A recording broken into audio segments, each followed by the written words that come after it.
ကျွန်တော်အတွက်တော့အသက်တွေကိုနှုတ်ယူရတာဟာဝါသနာတစ်ခုလိုဖြစ်နေပါပြီ။ဘာလို့လဲဆိုတော့တောကောင်တွေကိုလိုက်လက်အမဲလိုက်ရတာထက်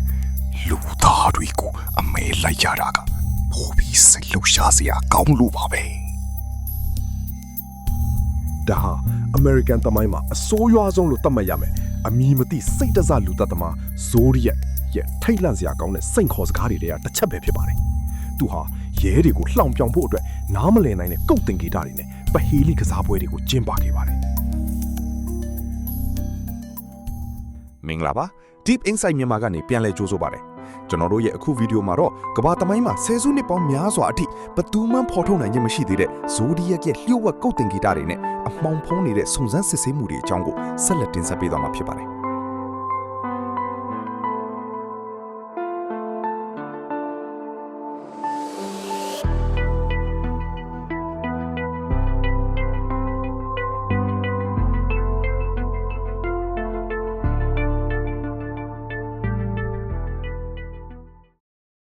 1960ခုနှစ်များရဲ့နှောင်းပိုင်းအမေရိကန်နိုင်ငံကယ်လီဖိုးနီးယားပြည်နယ်ရဲ့ Bay Area ဒေသဟာအီးချမ်းသာရတဲ့မြို့ပြတစ်ခုဖြစ်ခဲ့ပါတယ်။ဒါပေမဲ့1969ခုနှစ်ဩဂုတ်လ1ရက်နေ့မှာတော့အဲ့ဒီအီးချမ်းမှုတွေအားလုံးတစစီပြိုကွဲပျက်စီးသွားခဲ့ရပါတယ်။ San Francisco မြို့ကနာမည်ကြီးသတင်းစာတိုက်ကြီး3ခုဖြစ်တဲ့ Vallejo Times Herald, San Francisco Chronicle နဲ့ San Francisco Examiner တို့စီကိုထူးဆန်းပြီးရင်တုံစရာကောင်းတဲ့စာအိတ်တွေတပြိုင်နက်တည်းရောက်ရှိလာခဲ့ပါတယ်။အဲ့ဒီစာအိတ်တွေရဲ့တောက်မှာဝိုင်းဝိုင်းဆက်ဆက်ပေါ်မှာကန့်လန့်ဖြတ်မြင်းချောင်းဆွဲထားတဲ့ထူးဆန်းတဲ့လက်မှတ်တစ်ခုပါရှိပါတယ်။ဒါဟာတမိုင်းမှာအဆိုးရွားဆုံးလို့သတ်မှတ်ရမယ်။ Zodiac ရဲ့ပထမဆုံးပေါ်ထွက်လာခြင်းပါ။စာတစောင်ချင်းစီရဲ့အတွင်းထဲမှာလူသက်သမားကသူ့ကျူးလွန်ခဲ့တဲ့လူသက်မှုတွေအကြောင်းရဲတွေတော့မသိသေးတဲ့လျှို့ဝှက်ချက်တွေကိုအသေးစိတ်ရေးသားဖော်ပြထားပါတယ်။ဒါတင်မကသေးပါဘူး။စာတစောင်ချင်းစီမှာနားမလည်နိုင်တဲ့သင်္ကေတတွေကျေပုံစံတွေနဲ့ဂရိအခရာတွေရောပြောနေတဲ့ကုတ်တင်ဂီတတွေပါဝင်တဲ့စာမျက်နှာတစ်ခုစီထည့်သွင်းပေးထားပါတယ်။ဒီကုတ်တွေကိုစုပေါင်းလိုက်ရင်စလုံးကြီး408လုံးရှိတဲ့လျှို့ဝှက်တင်ဂီတစာသား Z408 cipher တစ်ခုဖြစ်လာပါတယ်။လူသက်သမားကရဲတွေကိုဒီလိုရိုင်းရိုင်းဆိုင်ဆိုင်စိန်ခေါ်ခဲ့ပါတယ်။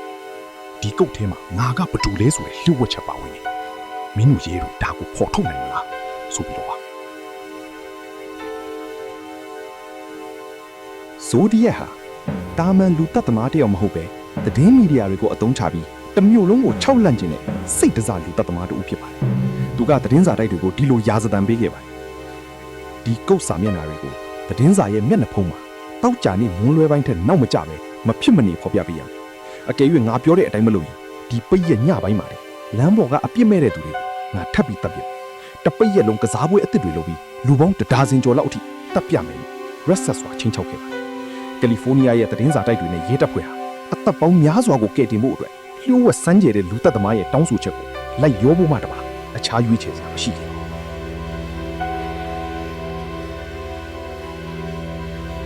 ။သတင်းစာတွေထွက်လာတဲ့အခါတမျိုးလုံးကပြည်သူတွေဟာထိတ်လန့်တုန်လှုပ်စွာနဲ့ပဲဒီကုတ်တွေကိုကိုယ်တိုင်ဖော်ဖို့စ조사ခဲ့ကြပါတယ်။ FBI ရောစစ်တပ်ကကုတ်ဖြတ်ကျွမ်းကျင်သူတွေပါဒီပဟေလီကိုဖြေရှင်းဖို့နေမအားညမအားစ조사ခဲ့ကြပေမဲ့ရပ်ပေါင်းများစွာအထိဘာအဖြစ်မှထွက်မလာခဲ့ပါဘူး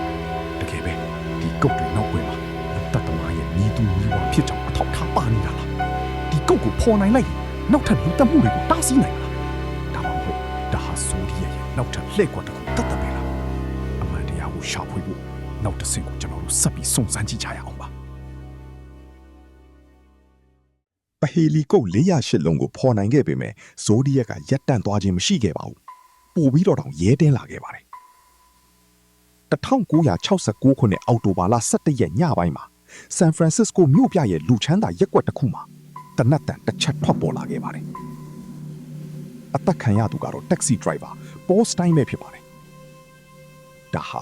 Zodiac ရဲ့နောက်ထပ်ကစားပွဲတစ်ခုရဲ့အစပါပဲ။ဒီလူတက်မှုဖြစ်ပွားတဲ့နေရာနဲ့မလန်းမကန့်မှာရဲအရာရှိ2ယောက်ဟာလမ်းလျှောက်လာတဲ့အမျိုးသားတစ်ယောက်ကိုတွေ့ခဲ့ပါတယ်။ဒါပေမဲ့ရေဒီယိုကနေပေးပို့တဲ့သတင်းအချက်လက်အမှားကြောင့်ရဲတွေဟာလူမဲတစ်ယောက်ကိုပဲလိုက်လံရှာဖွေနေခဲ့တာပါသူတို့ရှိမှ AACC လမ်းလျှောက်သွားတဲ့မျက်မှန်နဲ့လူဖြူအမျိုးသားဟာတကယ့်လူသက်သမား Zodiac ဖြစ်နေကြတာကိုဘယ်သူမှမရိပ်မိခဲ့ကြပါဘူးဒါဟာတမိုင်းမှာအဆိုးရွားဆုံးရဲတွေရဲ့အမှားတစ်ခုဖြစ်ခဲ့ပါတယ်ဒီဖြစ်ရအပြီးရက်ပိုင်းအကြာမှာသတင်းစာတိုက်တွေစီကိုနောက်ထပ်စာတစ်စောင်ရောက်လာပြန်ပါတယ်အဲ့ဒီစာထဲမှာ အသက်ခံရသူပေါ်စတိုင်းရဲ့တွေးစွန်းနေတဲ့အင်ဂျီစာတစ်ခုကိုတက်သေးအဖြစ်ထည့်သွင်းပေးလိုက်ပါတယ်ဒီတစ်ခါမှာတော့မျက်မြင်တက်သေးတွေရဲ့ပြောပြချက်အရဇိုဒီယက်ရဲ့ပထမဆုံးရုပ်ပုံလွှာ sketch တစ်ခုကိုရဲတွေကစွဲနိုင်ခဲ့ပါတယ်မျက်မှန်တက်ထားပြီးစပင်းအတူနဲ့ခံညားတဲ့ပုံစံရှိတဲ့ဒီလူဟာတကယ်ပဲဘသူလဲ စာရဲ့အဆုံးမှာတော့ဇူဒီယက်ကစာလုံးကြီး73လုံးပဲပါတဲ့နောက်ထပ်ကုတ်တစ်ခုကိုထပ်ပေးခဲ့ပါတယ်သူကငါရဲ့နာမည်အစ်စ်ကတော့ဆိုပြီးဒီကုတ်ကိုဖော်ကြည့်ဖို့စိန်ခေါ်ခဲ့ပါတယ်ဆယ်စုနှစ်ပေါင်းများစွာကြာတဲ့အထိဒီကုတ်ကိုဘယ်သူမှမဖော်နိုင်ခဲ့သလိုရုပ်ပုံဝါတွေကလူကလည်းအမှောင်ထဲမှာပျောက်ကွယ်နေစေပါပဲနှစ်ပေါင်းများစွာစုံစမ်းစစ်ဆေးမှုတွေအပြီးမှာရဲတွေဟာအာတာလိန်အဲလန်ဆိုတဲ့အမျိုးသားတစ်ယောက်ကိုအဓိကတန်တရားရှိသူအဖြစ်သတ်မှတ်ခဲ့ပါတယ်သူ့ရဲ့လက်ပတ်နာရီမှာဇိုဒီယက်လက်မှတ်နဲ့တူတဲ့ဝိုင်းဝိုင်းဆက်ဆက်တင်ဂီတာတစ်ခုပါရှိတယ်လို့သူ့ရဲ့အိမ်မှာလေးထူးဆန်းတဲ့လက်နက်တွေကိုတွေ့ကြရပါတယ်ဒါပေမဲ့သူဟာတကယ်လူသက်သမားဖြစ်ကြောင်းခိုင်မာတဲ့အထောက်အထားတစ်ခုမှမရှိခဲ့ပါဘူး1984ခုနှစ်မှာဇိုဒီယက်စီကနောက်ဆုံးစာတစ်စောင်ရောက်ရှိလာခဲ့ပါတယ်အဲ့ဒီနောက်မှာတော့သူဟာအမှောင်တူးထဲမှာအစအနမကျန်ပျောက်ကွယ်သွားခဲ့ပါတယ်လူသက်သမားကတော့သူ့ရဲ့ကစားပွဲမှာသူနိုင်သွားပြီလို့ကြေညာခဲ့ပုံရပါတယ်ရဲတပ်ဖွဲ့နဲ့ဆုံတောက်နေရဆယ်စုနှစ်ပေါင်းများစွာကြိုးစားခဲ့ကြပြီတကယ်လက်တဲ့ဘယ်တော့မှဖမ်းမမိခဲ့ပါဘူးအခုဆိုရင်နှစ်ပေါင်း90ကျော်ကြာခဲ့ပါပြီ2020ခုနှစ်မှာတော့ကျွမ်းကျင်သူတွေဟာဇိုဒီယက်ရဲ့အခက်ခဲဆုံးကုတ်တစ်ခုဖြစ်တဲ့7340ကိုဖော်ထုတ်နိုင်ခဲ့ပါတယ်ဒါပေမဲ့အဲ့ဒီစာထဲမှာလည်းသူ့ရဲ့နာမည်အစစ်အမှန်ပါမနေခဲ့ပါဘူးဇိုဒီယက်ဟာဘာလို့လဲသူဟာတည်ဆုံးသွားပြီလားဒါမှမဟုတ်ကျွန်တော်တို့ကြားထဲမှာပဲအမှန်တရားကိုလောင်ပြောင်ရင်းရှိနေစေလား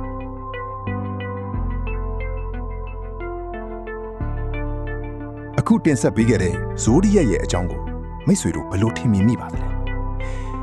ဒီလူသက်သမားဟာတကယ်ပဲဥပဒေရဲ့လက်လန်းမမီတဲ့နေရာမှာအခုထိရှိနေတော့မလားမိတ်ဆွေတို့ရဲ့အမြင်တွေကိုလည်းကိုမန့်မှာရေးသားပေးခဲ့ကြပါဦးဒီလိုစိတ်ဝင်စားစရာကောင်းတဲ့လျှို့ဝှက်စမ်းကြဲတဲ့သမိုင်းကြောင်းတွေနဲ့စုံစမ်းစစ်ဆေးမှုတွေကိုဆက်လက်ကြည့်ရှုဖို့အတွက်ကျွန်တော်တို့ရဲ့ Deep Insight မြန်မာကို Subscribe လုပ်ထားဖို့မမေ့ပါနဲ့ဦးအားလုံးကိုကျေးဇူးတင်ပါတယ်နောက်ထပ် project တွေမှာပြန်လည်ဆုံတွေ့ကြရအောင်ပါ